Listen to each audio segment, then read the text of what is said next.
dia! Super Esporte no ar nesta sexta-feira, 7 de novembro de 2014. Hoje a Anitta tá rouquinha, mas segunda-feira ela vai estar de volta, firme e forte. Enquanto isso, nós estaremos juntos até às 11 da manhã com o Super Esporte. E para começar, vamos de Fórmula 1. Neste final de semana acontece aqui na capital paulista o Grande Prêmio do Brasil, que é o penúltimo da temporada. Durante essa semana, o líder do Mundial, Lewis Hamilton, da Mercedes, conversou com os jornalistas em São Paulo e a repórter Caroline Zilberman acompanhou. Ele chega, se surpreende com a quantidade de jornalistas que o aguardam na sala de imprensa. Registra o momento, vale até selfie enquanto o tradutor gasta saliva. Estar no Brasil é definitivamente especial para Lewis Hamilton. Quando era mais novo, eu costumava jogar um jogo no computador e Interlagos era sempre o primeiro circuito da temporada. E eu simplesmente lembro do Ayrton Senna correndo aqui. O apoio que ele tinha dos fãs e o quanto ele era amado no Brasil.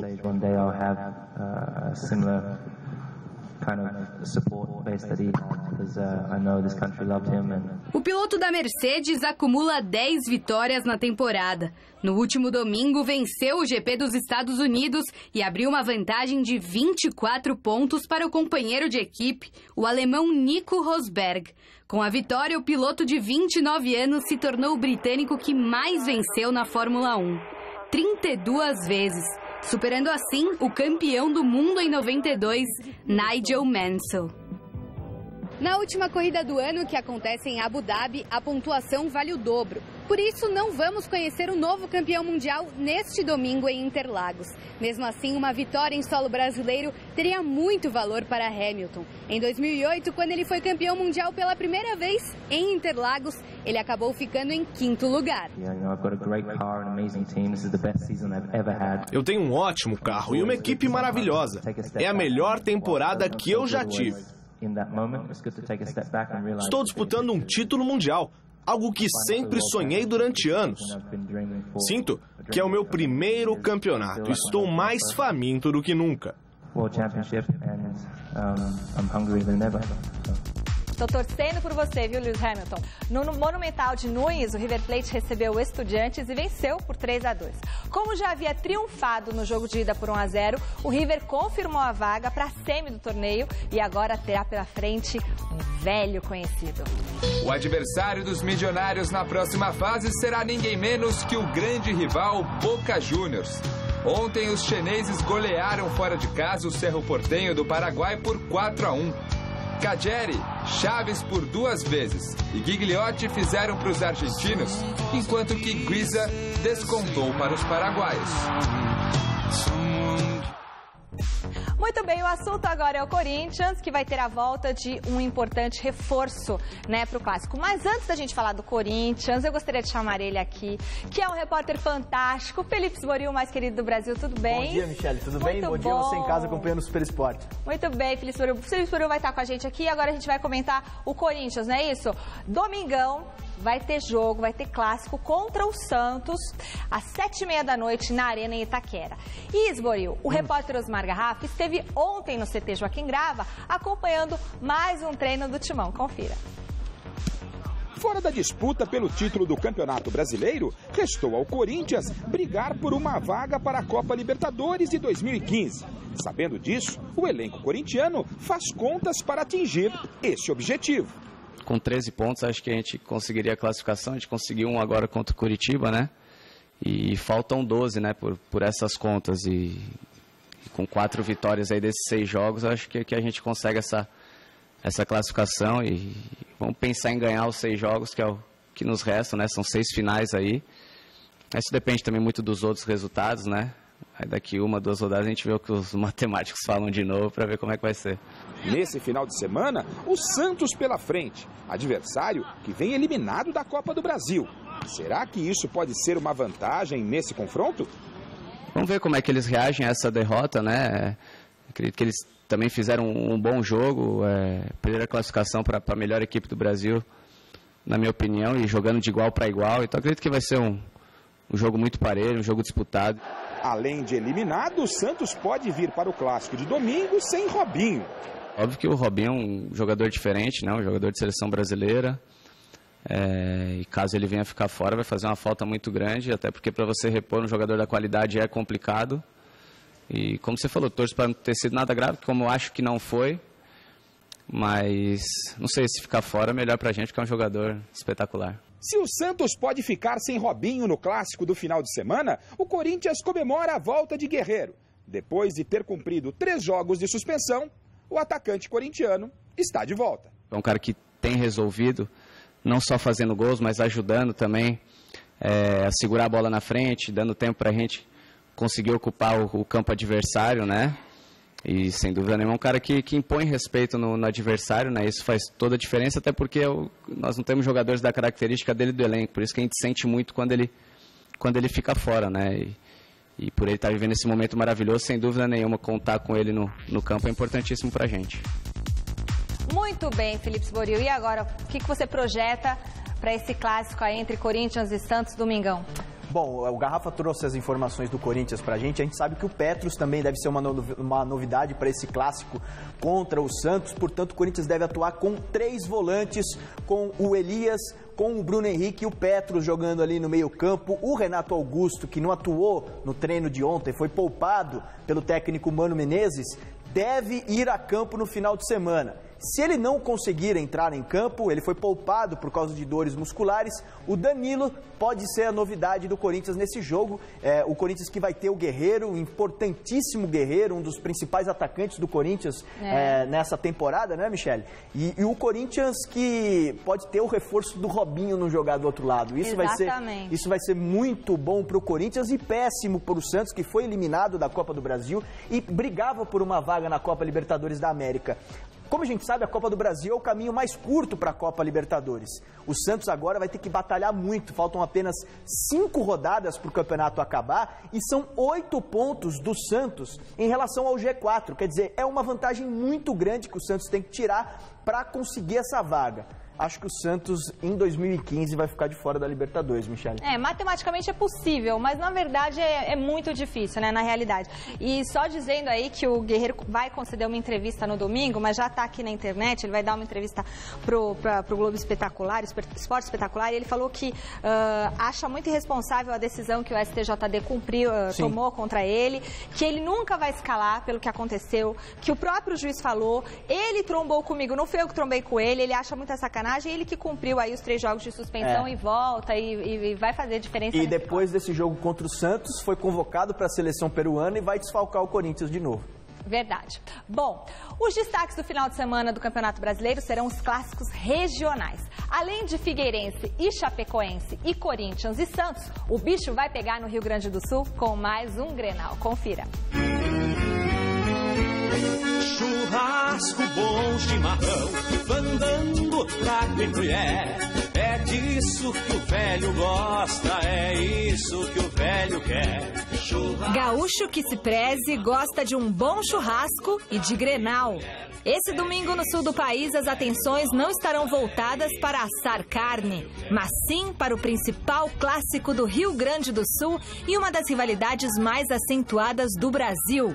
Internacional e Grêmio se enfrentam domingo às 5 horas da tarde na Arena do Grêmio pela 33ª rodada do Campeonato Brasileiro com os mesmos objetivos: avançar na luta por uma vaga na Libertadores. A gente vai se superar sim, é um jogo na nossa casa, é um jogo que a gente precisa dos 3 pontos pela classificação nossa na Libertadores e é um clássico também, a gente sabe que clássico é divisor de águas. Cresci na minha vida profissional no futebol, convivendo com a rivalidade, tudo que envolve, acho que é um dos jogos que todo jogador quer jogar e o momento que a gente vai jogar esse clássico também, é um momento decisivo para ambas as equipes. Para a metade azul dos Pampas, o atacante Barcos tem a mesma importância em campo de uma suculenta costela no churrasco. E mulher, é disso que o velho gosta, é isso que o velho quer. Espero que o Barcos possa fazer gol e possa fazer a diferença pra gente, que é o cara que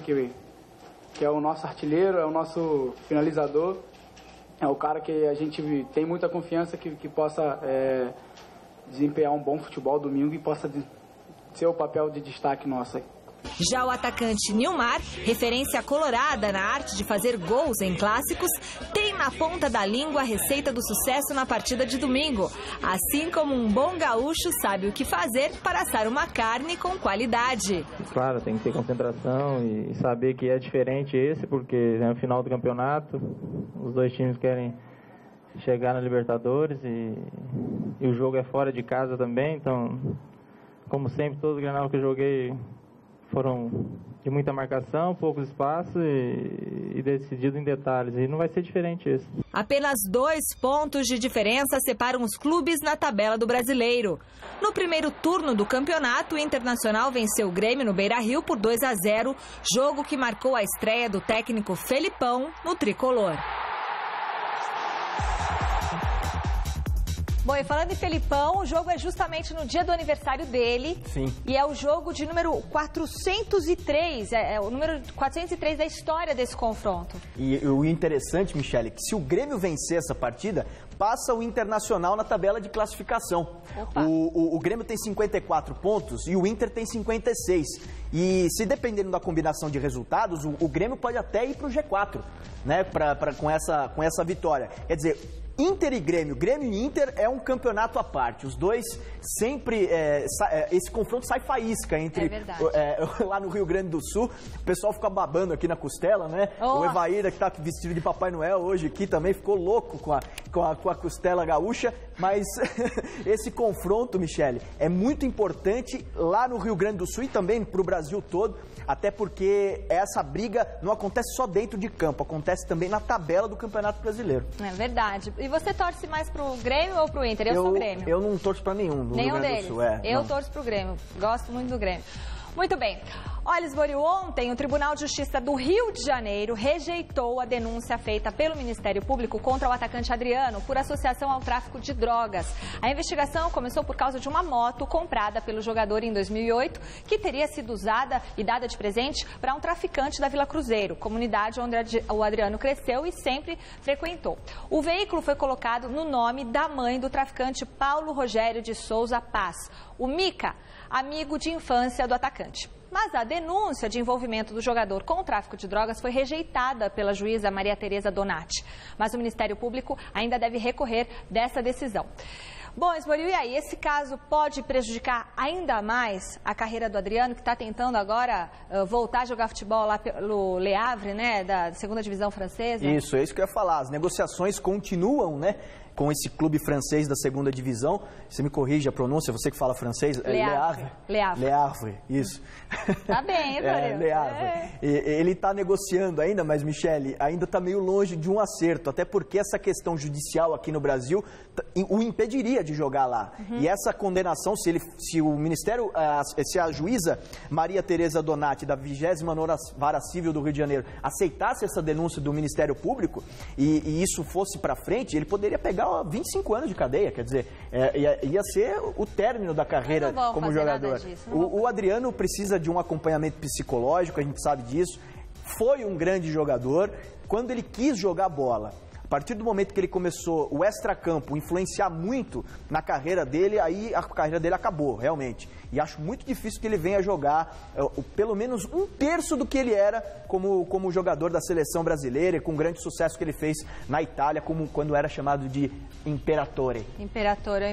Porque ele era para ser o nosso camisa 9 nessa Copa. Ele era para estar jogando, o Robinho era para estar jogando essa Copa, Kaká era para estar jogando essa Copa, mas a gente não tem... Não que eram para ter jogado, eram para estar em ótima forma e ter jogado. Mas acabou, né? Sexta-feira é dia do quadro Tesouros da Rodada, com os principais destaques da semana no mundo dos esportes. Vamos ao nosso ranking. No quarto lugar está a grande jogada do São Paulo contra o Emelec no duelo válido pela Sul-Americana.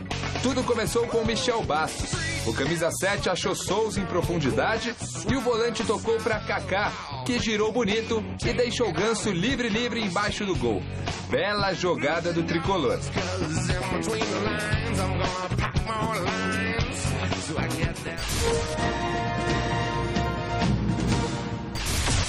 Na terceira posição se encontra ele, Lionel Messi, que contra o Ajax fora de casa marcou 2 vezes e se igualou a Raul como o maior artilheiro da história da Champions, com 71 gols anotados.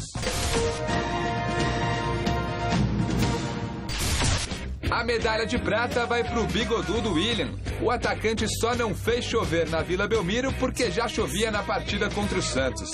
O cruzeirense fez 2 gols no finalzinho do jogo, que foram fundamentais para classificar a Raposa para a final da Copa do Brasil. Esse bigode tá que tá, hein?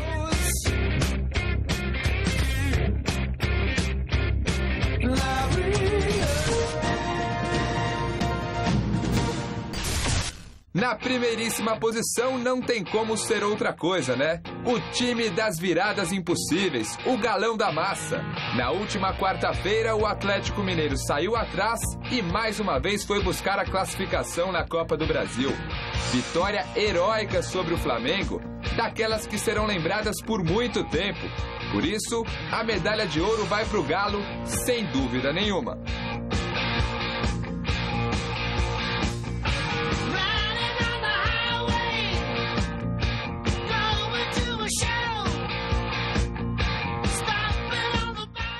Grande Atlético. E aí, Esboril, concordou? Qual foi o seu tesouro da rodada? Apesar do Jonão ter chamado aí o galão da massa, o Atlético Mineiro, que sem dúvida nenhuma conseguiu uma ótima virada em cima do Flamengo, para mim o tesouro da rodada foi o Messi. O Messi? Porque o Messi, ele vem jogando demais, realmente a cada partida ele mostra que ele é diferente mesmo, é um dos melhores jogadores do mundo e igualou o recorde do Raul pela Liga dos Campeões da UEFA, fazendo 2 gols contra o Ajax, no perdidão Silesen, goleiro da Holanda ali. Também ficou muito... parecia que tava muito louco esse goleiro nesse jogo aí. Mas o Messi, sem dúvida nenhuma, pra mim, é um dos grandes jogadores e o tesouro da rodada vai pra ele. Mas o Cristiano Ronaldo tá em melhor fase. Deve estar com uma inveja terrível, né? Vocês que gostam dele, né? Opa! Tá com 70 gols, falta 1 só. Vamos ver quem chega primeiro, né? Ainda o Messi joga no final de semana antes do Cristiano, vamos ver. Muito bem, Felipe Esboril. Agora nós vamos ver os confrontos da 33ª rodada do Campeonato Brasileiro. Primeiro vem aí Palmeiras e Atlético Mineiro, amanhã às 7h30 no Pacaembu. Depois temos Coritiba e Fluminense às 6h30 no Couto Pereira. E o Botafogo enfrenta o Atlético Paranaense também amanhã às 21 horas no estádio Raulino de Oliveira. No domingão tem Sport Flamengo às 5 da tarde na Arena Pernambuco. Vitória e São Paulo às 5 da tarde no Barradão. E o Grenal, o Grêmio e Internacional, domingão 5 da tarde lá na Arena do Grêmio. Também tem Figueirense e Chapecoense às 5 da tarde no estádio Orlando Scarpelli. O Corinthians enfrenta o Santos às 7h30 na Arena Corinthians. Cruzeiro pega o Criciúma domingo às 7h30 no Mineirão. E o Goiás enfrenta o Bahia domingo às 7h30 no Serra Dourada. Legal. No Palmeiras, as notícias giram em torno do duelo de amanhã contra o Atlético Mineiro no Pacaembu e também da nova Arena do Verdão, que já tem data para ser oficialmente inaugurada. Finalmente! E o Fernando Gavini está ao vivo na Academia de Futebol e tem todas as informações para você. Bom dia, Gavini!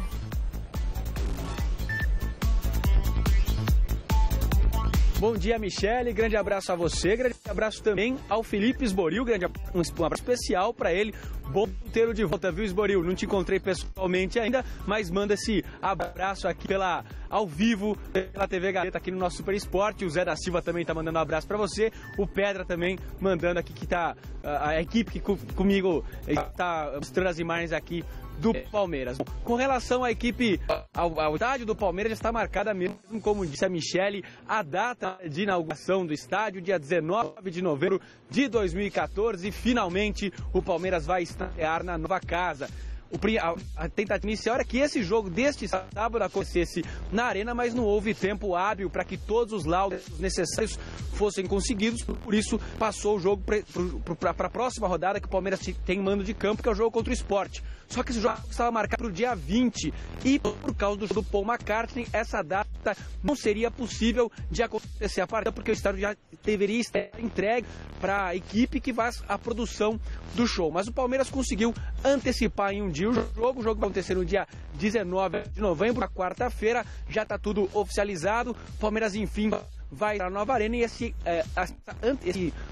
o fato do Palmeiras ter conseguido antecipar o jogo acabou acontecendo porque o São Paulo conseguiu a classificação para a semifinal da Copa Sul-Americana e teve o jogo dele antecipado contra o Internacional para o dia 12. O jogo São Paulo Internacional estava a princípio marcado para o dia 19 e aí a Polícia Militar não ia deixar que dois jogos de dois grandes clubes de São Paulo acontecessem no mesmo dia na cidade. Por isso, graças à antecipação do jogo do São Paulo, o Palmeiras também conseguiu marcar para o dia 19 o primeiro jogo na arena. O Palmeiras está tentando também liberar o atacante, o meia Valdívia, da convocação para a seleção chilena. Ele foi convocado para jogar contra a Venezuela e contra o Uruguai.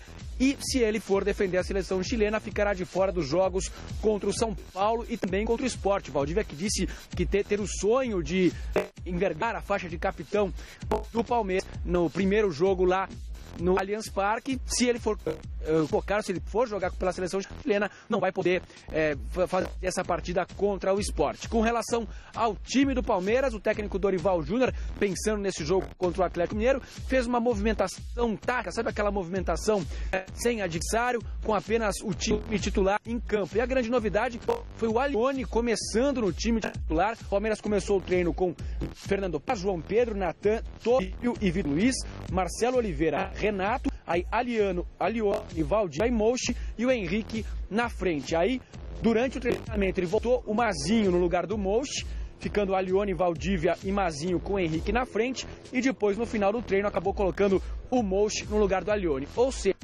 6 jogadores disputam 2 vagas na equipe do Palmeiras para enfrentar o Atlético Mineiro. O Mochi, o Alione e o Mazinho. Dos 3, 2 serão escolhidos pelo técnico Dorival Júnior para enfrentar o Galo no Pacaembu neste sábado, Michele. Muito obrigada pelo trabalho, Fernando Gavini. A gente se encontra mais tarde no Gazeta Esportiva. Bom, Esbolio, eu acho que não vai ser tão difícil para o Palmeiras, porque eu acho que o Atlético vai com time reserva também, né? É verdade, Michele. Primeiro um abração pro Gavini, pro Zé da Silva, pro Pedra lá no Palmeiras. Tô com saudade de você. Sim. Tô com saudade de ir pra rua também. Mas, enfim... o Palmeiras, Michele, vai finalmente poder estrear essa casa que ficou tanto tempo em construção. Será no dia 19, como o Gavini trouxe pra gente a informação, contra o Sport, uma quarta-feira, 10 da noite. E a Polícia Militar, vale ressaltar, Michele, liberou apenas 30 mil lugares dos 43.700. Não vai ter ainda a carga máxima de ingressos à disposição do torcedor do Palmeiras. Por causa de laudos, enfim, existe ainda uma série de documentações a serem analisadas. A questão do show que vai ser realizado no dia 25 e 26, lá na Arena do Palmeiras. Paul McCartney, que você gosta muito. Gosto, meu tio vai no show. Então, já comprou. Isso vai ser uma coisa fantástica para o Palmeiras, mas o Palmeiras tem que pensar no Campeonato Brasileiro, que a zona de rebaixamento é logo ali. Tem que vencer o Atlético Mineiro, que provavelmente virá com esse time um pouco diferente do que jogou na Copa do Brasil. E o Palmeiras pode se aproveitar, sim, dessa fragilidade, possível fragilidade do Atlético Mineiro, principalmente jogando em casa no Pacaembu. Muito bem, muito obrigada, viu, Felipe Esboril? O programa de hoje fica por aqui, mas olha... Não vai ter surf hoje? Hoje não tem surf, surf é só com a Anitta. A gente fica por aqui. A gente vai se encontrar, Esboril, 3h30 da tarde. Não esquece que tem Hangout. Hoje tem Hangout. Tem o nosso bate-papo, equipe de esportes da TV Gazeta, tá? Acessa lá pela internet, você pode ver pelo site tvgazeta.com.br ou pelo site gazetesportiva.net, vai estar lá na capa. Estaremos lá, hein? 3h30, bate-papo ao vivo. E às 6 horas da tarde tem Gazeta Esportiva. Um beijo. Tchau.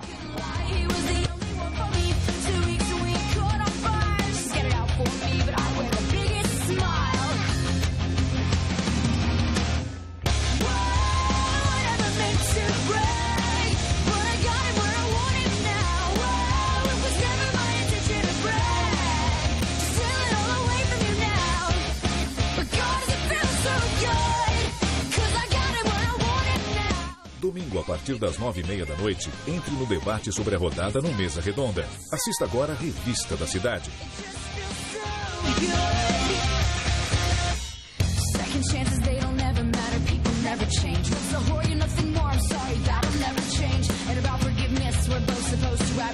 Sorry,